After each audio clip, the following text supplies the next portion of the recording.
Corona virus के लगातार मामले देश प्रदेश में बढ़ रहे हैं। हालांकि इन सब के बीच सरकार के द्वारा तमाम तरह के कदम भी उठाए जा रहे हैं। प्रशासन भी पूरी तरीके से मुस्तैद है, लेकिन कहीं ना कहीं आम जनता की जो सहभागिता है वो बढ़ जाती है। इस बीच बातचीत के लिए हमारे साथ मौजूद हैं अब विंध्याचल मंडल के आईजी पीयूष श्रीवास्तव। पीयूष जी, बहुत बहुत स्वागत है आपका इंडिया न्यूज यूपी पे।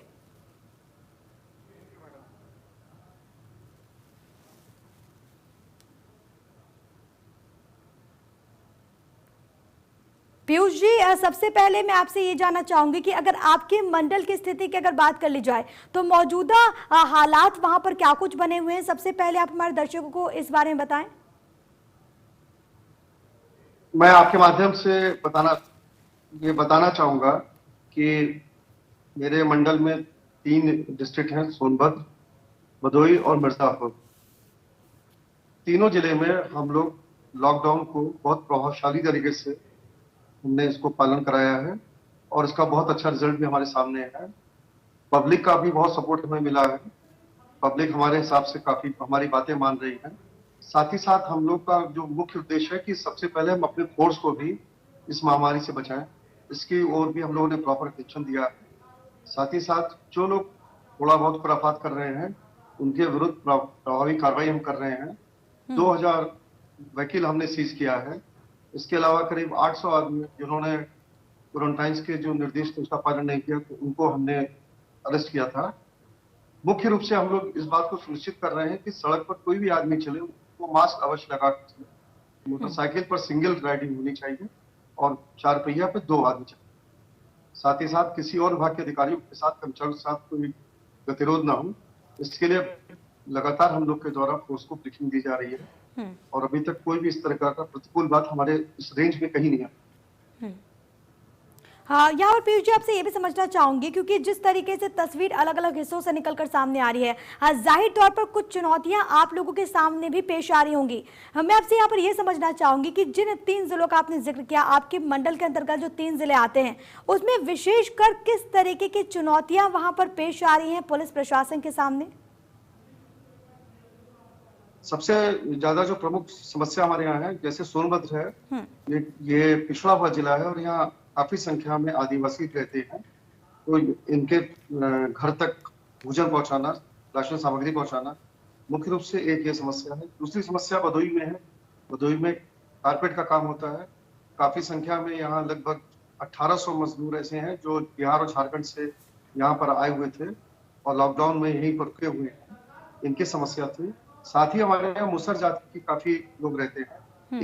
इनके मोहल्ले तक राशन पहुंचाना ये एक हमारे लिए बहुत बड़ी चुनौती थी, जिसको हम लोग प्रशासन के सहयोग से बहुत अच्छी तरीके से ये समस्या को दूर किए हुए और प्रॉपर तरीके से सब जगह राशन पहुंच रहा है और हमारे रेंज में कहीं भी इस प्रकार की कोई बात अभी तक नहीं आई है कि कहीं कोई इस तरह की दिक्कत हुई।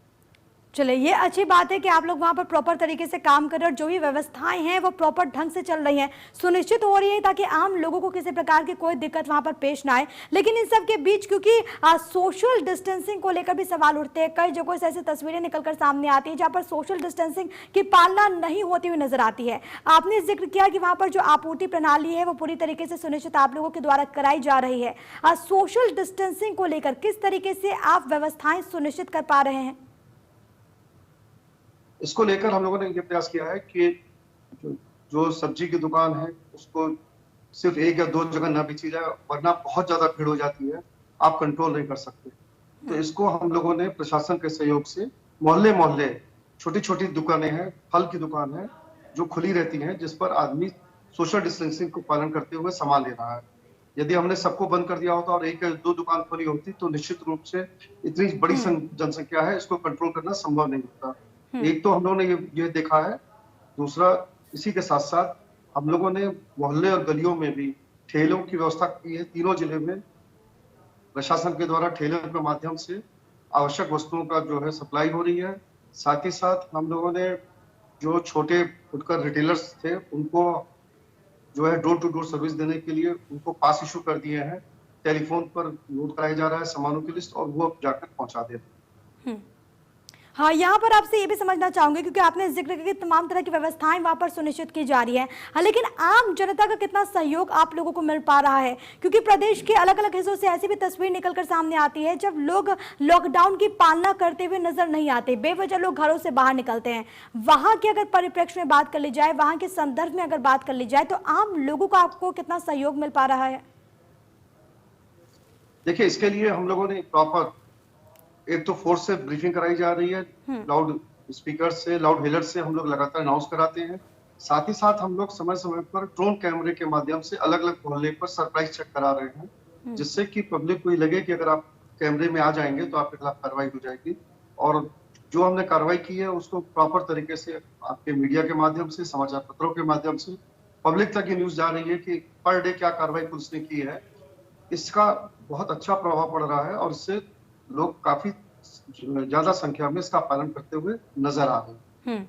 हाँ, ये बहुत महत्वपूर्ण है कि आम जनता आप लोगों को कोऑपरेट कर रही है, और इसी वजह से कहीं ना कहीं ये बहुत महत्वपूर्ण हो जाता है, क्योंकि तभी हम इस जंग को जीत पाएंगे। हाँ, लेकिन यहाँ पर आपसे एक चीज और समझना चाहूंगी कि अगर हम विंध्याचल मंडल की बात करें, मंदिर बहुत प्रसिद्ध है विंध्याचल मंदिर के लिए, लोग भी वहां पर अलग अलग राज्यों से भी वहां पर जुड़ते हैं। लेकिन अभी जो सिचुएशन बनी हुई है, जो स्थिति बनी हुई है, वहां के लिए आगे का प्लान आप लोगों का क्या कुछ है? कब तक मंदिर के कपाट खुलेंगे? कब तक जो श्रद्धालु है वो वहां पर जाएंगे? क्या इसको लेकर भी अभी इस वक्त आप लोग कुछ सोच रहे हैं? मैं आपको बताना चाहूंगा कि ये मंदिर के कपाट पहले दिन से बंद कर दिए गए थे, जिस दिन से लॉकडाउन स्टार्ट हुआ था।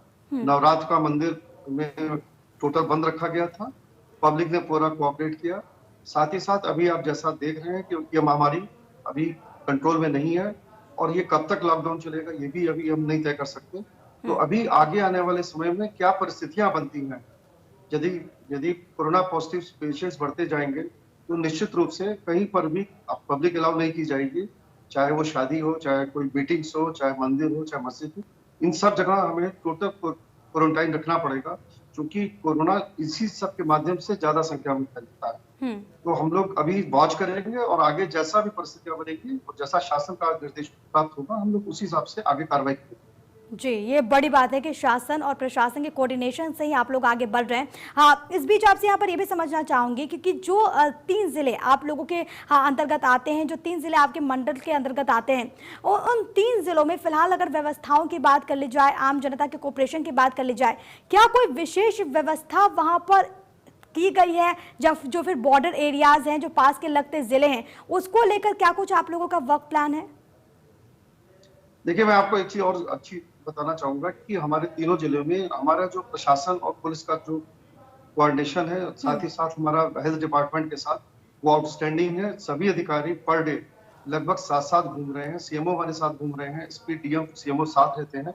साथ ही साथ सभी लोग हर मामले में एक साथ बैठकर राय मशवरा कर और एक दूसरे की राय को सम्मान देते हुए कार्रवाई करते हैं, जिससे कोऑर्डिनेशन हमारे यहाँ बहुत अच्छा है। साथ ही साथ अगर आप जैसा जानते हैं, सोनभद्र में हमारे 4 स्टेट का बॉर्डर पड़ता है, झारखंड है, छत्तीसगढ़ है, बिहार है, मध्य प्रदेश है। जी, ये सोनभद्र में है। साथ ही साथ मध्य प्रदेश का बॉर्डर हमारे यहाँ पड़ता है। तो हमारे यहाँ मुख्य रूप से बॉर्डर कोई क्रॉस ना करे, ना तो हमारे यहाँ से कोई उधर जाए, ना उधर से कोई आए। इसके लिए प्रॉपर पेट्रोलिंग की जा रही है। वहाँ मजिस्ट्रेट्स की भी ड्यूटी लगी हुई है। 8-8 घंटे की ड्यूटी शिफ्ट हमने बना रखी है, और पूरा प्रयास किया गया है कि कोई पैदल भी आसपास से बिना निकलने पर। हम लोगों ने आसपास के जो बॉर्डर एरिया के गांव है, वहां चौकीदार प्रधानों के माध्यम से लगातार हम संपर्क करा रखा है एसओ से, कि अगर कोई एक व्यक्ति भी रेलवे लाइन भी क्रॉस करे तो उसकी सूचना प्रशासन को अवश्य मिल जाए। इस सब से अच्छा प्रभाव पड़ा है, और इसकी वजह से इस क्वारंटाइन में हम लोगों ने कोरोना को बढ़ने से रोका है। हाँ, यहाँ पर पीयूष जी, ये भी मैं समझना चाहूंगी कि जो 3 जिले हैं आपके मंडल के अंतर्गत, उन 3 जिलों में क्या अभी तक कोई ऐसे इलाकों को आपने चिन्हित किया जहाँ पर सबसे ज्यादा मरीजों की संख्या हो, जहाँ पर सबसे ज्यादा पेशेंट निकलकर सामने आए? क्या इस तरीके की कोई रणनीति वहाँ पर बनी है कि वहाँ पर जो व्यवस्थाएं हैं वो सुनिश्चित हो? क्या उसको को लेकर आप लोग अभी कुछ वर्कआउट कर पाए हैं? हमारे यहाँ मिर्जापुर में 3 पॉजिटिव केस आए थे, लेकिन तीनों देहात एरिया के हैं। चुनार का है, जमालपुर का है, एलोरा का है। उस पूरे एरिया को हम लोगों ने टोटल चारों तरफ से सील बंद कर दिया है, बैरियर लगा के पूरा बंद कर दिया गया है। वहाँ कोई भी व्यक्ति अलाउ नहीं है, इवन प्रेस और मीडिया को भी हमने अलाउ नहीं किया है। वहाँ फायर ब्रिगेड की गाड़ियों से लगातार सैनिटाइजेशन कराया जा रहा है, साथ ही साथ वहाँ जरूरतमंद जो लोग हैं, जिनको जो जो चीजों की आवश्यकता है, उसकी सप्लाई उनके यहाँ डोर टू डोर की जा रही है। किसी भी व्यक्ति को उस गांव में घुसने की इजाजत नहीं है, ना कोई वहां से बाहर निकल सकता है, और उसको पूरी सख्ती से हमने वहां पालन कराया और उसके रिजल्ट्स भी अच्छे आए। हम्म। हाँ, इस बीच ये भी आपसे समझना चाहूंगी कि इन जो इलाकों का आप जिक्र कर रहे हैं जहाँ पर पूरी तरीके से आवाजाही पर रोक है, उन इलाकों में जो रोजमर्रा की चीजें हैं उसकी आपूर्ति आम जनता तक किस प्रकार से कर पा रहे हैं आप लोग? उसके लिए जिला प्रशासन के द्वारा ठेलों के माध्यम से, अपनी गाड़ियों के माध्यम से, छोटे पिकअप वैन से पर डे उनकी गाड़ियां उस एरिया में घूम रही हैं, वहां जा रही हैं। और यदि किसी व्यक्ति को किसी चीज की आवश्यकता होती है तो वहां काफी संख्या में फोर्स लगा हुआ है, वहां पर वो बता देता है, तो फोर्स के माध्यम से वो चीजें मंगाकर उनको उपलब्ध करा दी जा रही है। क्या कोई हेल्पलाइन नंबर भी आप लोगों ने जारी किया उन लोगों के लिए?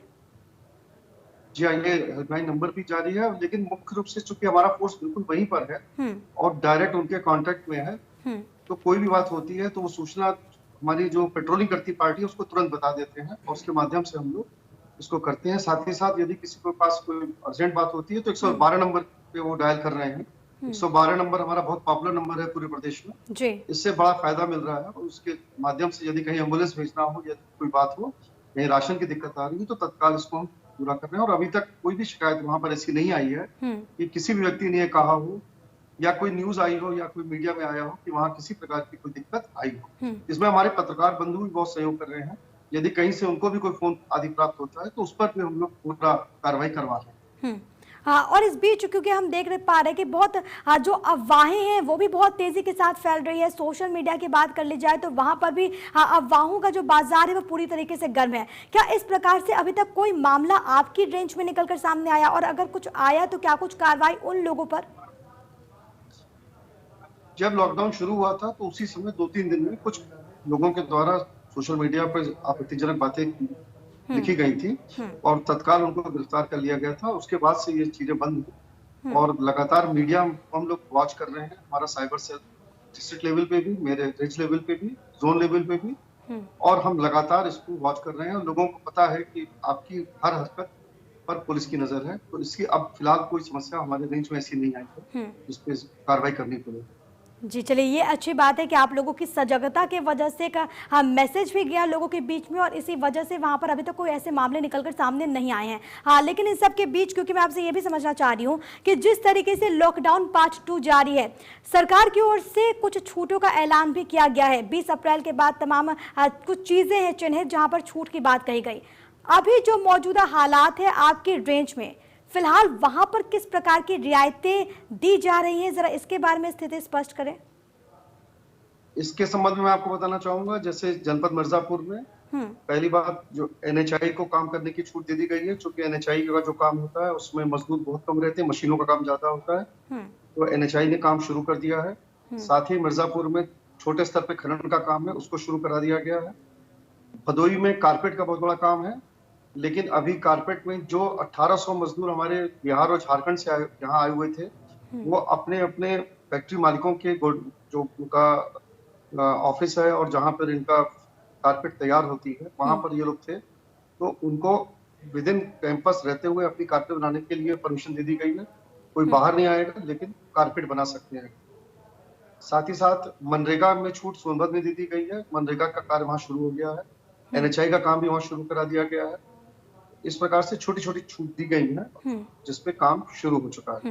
और कुछ गाइडलाइंस भी जारी किए गए इस छूट के मद्देनजर, मसलन जो सोशल डिस्टेंसिंग है उसकी पालना की जाए, मास्क वगैरह वो लोग पहने रहे। इसको लेकर आप लोग कैसे सुनिश्चित कर पा रहे कि तमाम चीजों का वहां पर ख्याल रखा जाए जब ये तमाम चीजें खुली हैं? तो इसके लिए मैं आपको बताना चाहूंगा कि मैं अपने कमिश्नर के साथ तीनों जिले में लगातार भ्रमण कर रहा हूँ, हमारे वरिष्ठ अधिकारी भ्रमण कर रहे हैं। हम लोग बैंक्स रुक रुक के चेक करते हैं, राशन की दुकान चेक करते हैं। अभी गेहूं खरीद शुरू हुई है, हम लोगों ने इस खरीद काउंटर्स को चेक किया है, वहां इंश्योर कर रहे हैं कि साबुन पानी की प्रॉपर व्यवस्था हो। साथ ही साथ 1-1 मीटर पर जो है छूने से कम सर्किल बना रहे ताकि पब्लिक अपने नियत स्थान पर खड़ी हो।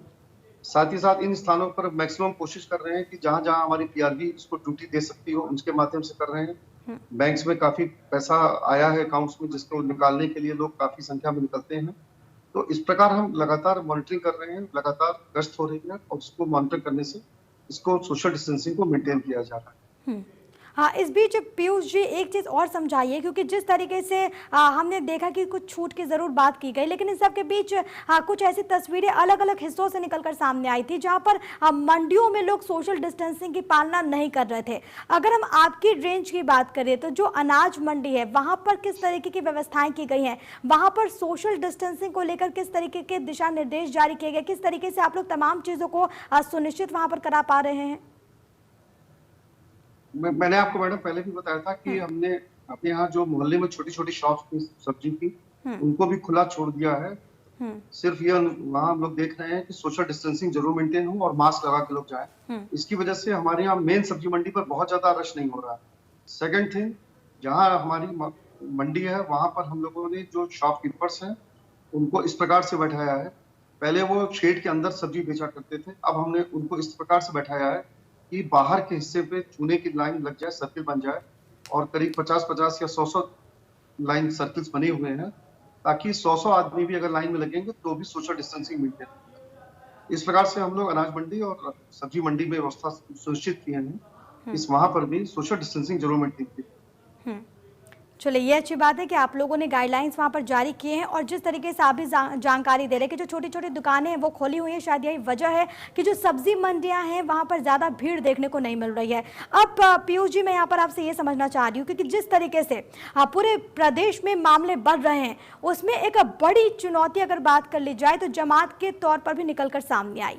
ऐसे में शासन की ओर से भी तमाम तरह के फैसले लिए गए, शिकंजा भी कसा जा रहा है उन जमातियों के ऊपर जिन्होंने खुद को आइडेंटिफाई नहीं कराया, जानकारी छिपाई।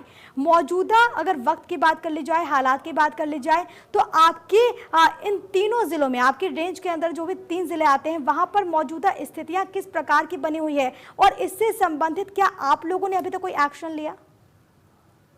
देखिए, हमारे यहाँ जो शुरू में जब हमने जांच किया था तो 99% लोगों ने जो है खुद भी बता दिया था कि हम वहां गए थे और हम यहाँ पर आ गए हैं, और हमने उनको स्टार्टिंग डे से क्वारंटाइन कर दिया था।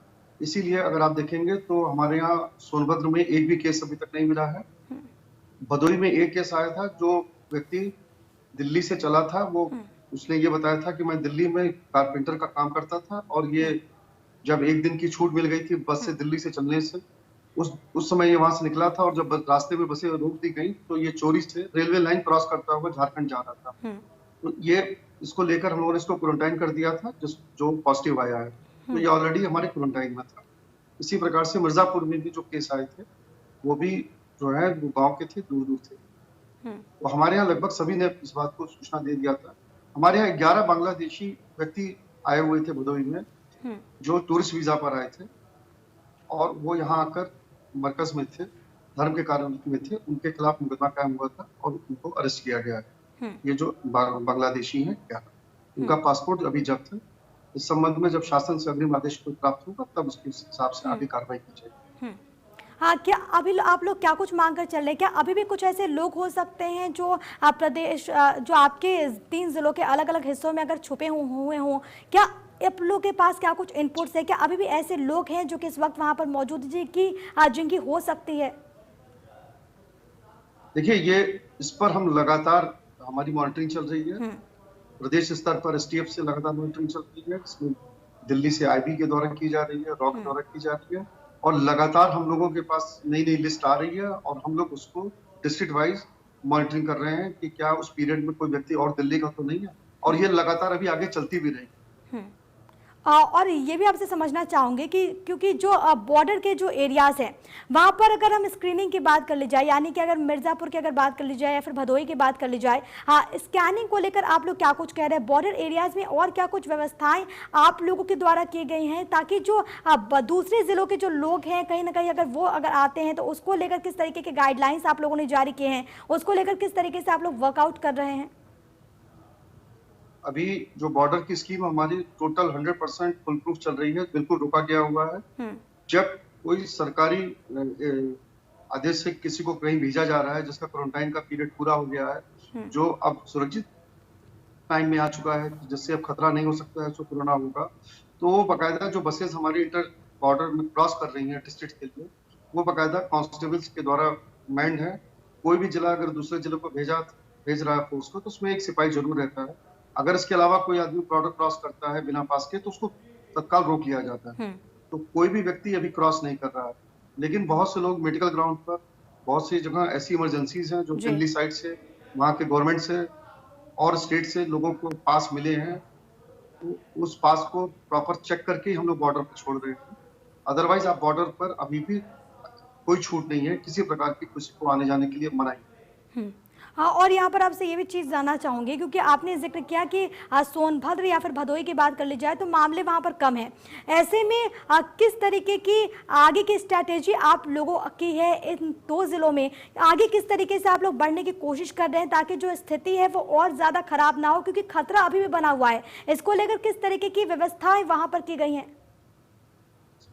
देखिए मैडम, आप भी जानती हैं और पब्लिक भी समझ रही है कि ये कोरोना ये एक दिन में नहीं समाप्त होगा और ये अभी लंबी लड़ाई चलेगी। जी। आप लॉकडाउन जब खत्म भी हो जाएगा तब भी हर आदमी को आवश्यक होगा कि वो सोशल डिस्टेंसिंग मेंटेन करे, वो वो मास्क बिना लगाए ना निकले, सोशल गैदरिंग बिल्कुल नहीं होनी चाहिए, और ये अभी मुझे लगता है कि अभी काफी समय रखना पड़ेगा। तो इसको हम लोग देखेंगे और ये सुनिश्चित कराएंगे, और फिर मुख्य रूप से जिस प्रकार से गाइडलाइन हमें ऊपर से मिलेगा हम लोग उसी का पालन कराएंगे। हाँ, और क्योंकि अगर सोनभद्र की अगर बात कर ली जाए तो आपने भी जिक्र किया कि वहाँ पर तमाम स्टेट्स आके कहीं ना कहीं बॉर्डर लगते हैं, जिसकी वजह से वहाँ पर विशेष चौकसी बरती जा रही है। लेकिन इस सब के बीच चुनौतियाँ काफ़ी ज़्यादा बढ़ जाती है, क्योंकि अलग अलग राज्यों की अगर बात कर ली जाए तो बड़ी संख्या में जो मजदूर हैं वो भी आते हैं। किस तरीके से आप लोग वहाँ पर टैकल कर रहे हैं मौजूदा स्थिति के मद्देनज़र, और क्या कुछ कदम आप लोगों के द्वारा वहाँ पर उठाए जा रहे हैं?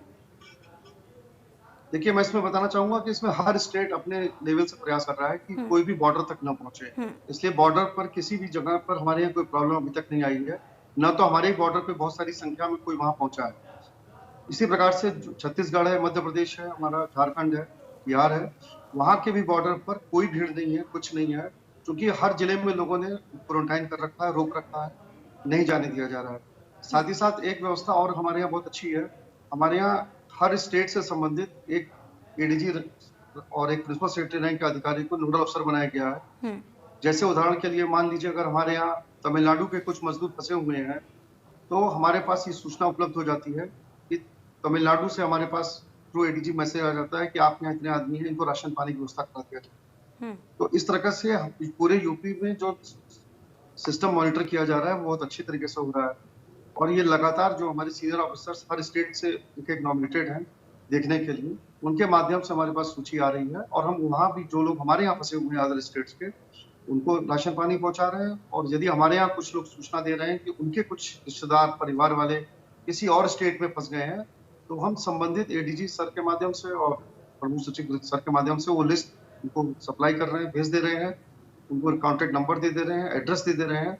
ये संबंधित स्टेट से वो रिक्वेस्ट करके उनको जो जरूरत के सामान है, उनको राशन सामग्री उस स्थान पे पहुंच सके। इस प्रकार से हम लोग व्यवस्था किए हैं कि जब तक ये लॉकडाउन चले तब तक जो है हर आदमी को मिनिमम सहूलियत जो दी जानी चाहिए वो मिलती है। हाँ, यहाँ पर पीयूष जी एक चीज़ और स्पष्ट कीजिए, क्योंकि जिस तरीके से आपने जिक्र किया कि कई ऐसे मजदूर हैं जो कि इस वक्त प्रवासी मजदूर हैं, हाँ, वो इन इलाकों में भी रुके हुए हैं, तो इन लोगों के लिए किस तरीके से और व्यवस्थाएं आप लोगों के द्वारा की गई हैं? शेल्टर होम की अगर बात कर ली जाए, किस तरीके से वहाँ पर आप लोग तमाम चीज़ों को मेनटेन कर रहे हैं? क्या अभी तक कोई डेटा आप लोगों के पास? मैं चाहूँगी अगर कोई स्थिति ऐसे निकल कर सामने आई तो ज़रा इसको भी स्पष्ट करते हुए चले। मैडम इस राइट नाउ तो मैं तुरंत आपको डेटा नहीं दे सकता हूँ, लेकिन मैं आपको मोटा मोटा बताना चाहूंगा। जैसे मैंने आपको भदोही का बताया, करीब 1800 मजदूर पहले से यहाँ काम कर रहे थे बिहार और झारखंड के। तो कारपेट ओनर्स को रिक्वेस्ट किया गया कि आप उनको अपने यहाँ ही क्वारंटाइन रखिए और इनको अपने यहाँ से खाना और पानी इनको सप्लाई करते रहे, राशन पानी देते रहे। तो सभी ने कोऑपरेट किया और उनके माध्यम से हमने उनको वहीं पर क्वारंटाइन कर रखा है। इसी प्रकार से जो हमारे बहुत सारे शेल्टर्स बने हुए हैं वहां पर प्रशासन के माध्यम से, और बहुत सारे एनजीओज हैं जो पका पकाया खाना भी सप्लाई कर रहे हैं, साथ ही साथ हमारे जो प्रशासनिक व्यवस्था है उसके माध्यम से।